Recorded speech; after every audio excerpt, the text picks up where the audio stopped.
আসসালামু আলাইকুম মিডিয়াবাসী। আগামী জাতীয় সংসদ নির্বাচনে 12 তারিখে আপনারা দাঁড়িপাল্লা ভোট দেবেন ইনশাল্লাহ, সেই আশা রাখি। গোপালগঞ্জ 1 আসন কাশিয়ানী প্লাস মুকসিদপুর বাসীদের উদ্দেশ্যে আমি কিছু কথা বলব। জামাতকে কেন ভোট দেবে? আমাদের অভিভাবক, ইতিহাস, আওয়ামী লীগের সরকারের আমলে ঠিক আছে অনেক কথাবার্তা আছে যে জামাত ইসলাম যুদ্ধ অপরাধী, রাজাকার, আলবদর, আরো অনেক কথা বলছে তারা বলছে, ঠিক আছে। কিন্তু আমরা ইতিহাস ক্লাস, বই, পুস্তক, মিডিয়া থেকে অনেক কিছু নিয়ে আমরা দেখছি তারা যা জনগণের মাথায় ঢুকাইছে সব কিছু বেশিরভাগ যে মেজরিটি পার্সেন্ট ভুয়া এবং মিথ্যা।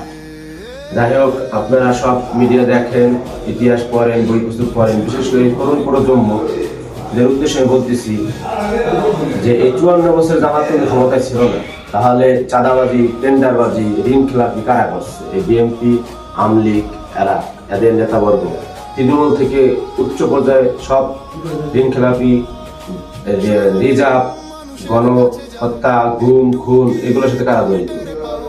অবশ্যই আওয়ামী লীগ, বিএনপি, যারা ক্ষমতায় ছিল 54 বছর ইতিহাসে। জামাত কিন্তু ক্ষমতায় ছিল না।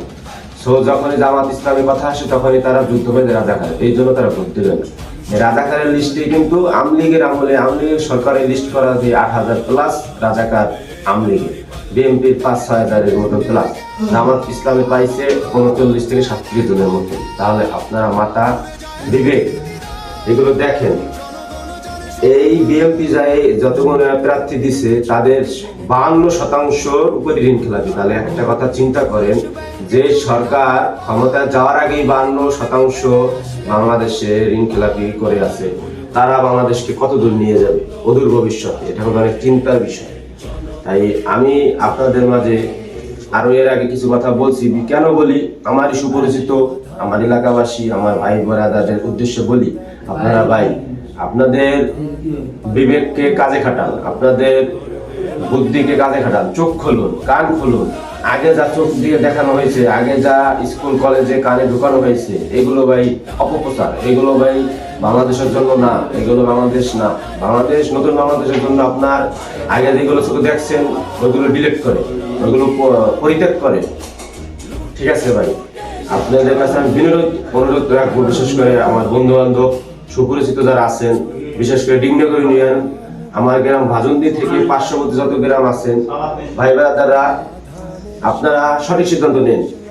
ইনশাআল্লাহ আমি আশা রাখি জামাত ইসলাম ক্ষমতায় আসলে, এই ঐক্যজোট ক্ষমতায় আসলে আগামী বাংলাদেশ হবে মডার্ন বাংলাদেশ, আগামী বাংলাদেশ ইসলামিক বাংলাদেশ হবে।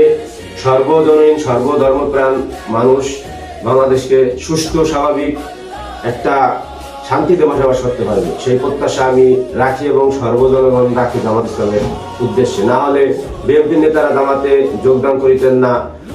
আরো যে 10 দলীয় 8-9টা দল আছে, তারা জামাত ইসলামের সাথে ঐক্যজোট করতো না। আর তাদের ভিতরে মুক্তিযোদ্ধা আছে, তাদের ভিতরে ব্যারিস্টার, তাদের ভিতরে শিক্ষক, অনেক শিক্ষিত লোক জামাত ইসলাম ঐক্যজোটে আছেন। তারা কি কিছুই বোঝে না? তারা কি বাংলাদেশ জানে না? তারা কি যুদ্ধের সময় ছিল না? তারা কি যুদ্ধ করেনি? অনেক কর্নেল, অনেক আপনার কমান্ডার, অনেক সেক্টর কমান্ডারও এই ধরনের কথাবার্তা বলেছেন এবং তারাও জামাত ইসলামী ঐক্যজোটে আছে। তারা কি সব ভুয়া মানুষ? তাদের কথা কি সব মিথ্যা? কখনোই না ভাই। আমাদের মাঝে মিথ্যা রটনা হচ্ছে, অনেক ভয়ভীতি ঢোকানো হচ্ছে।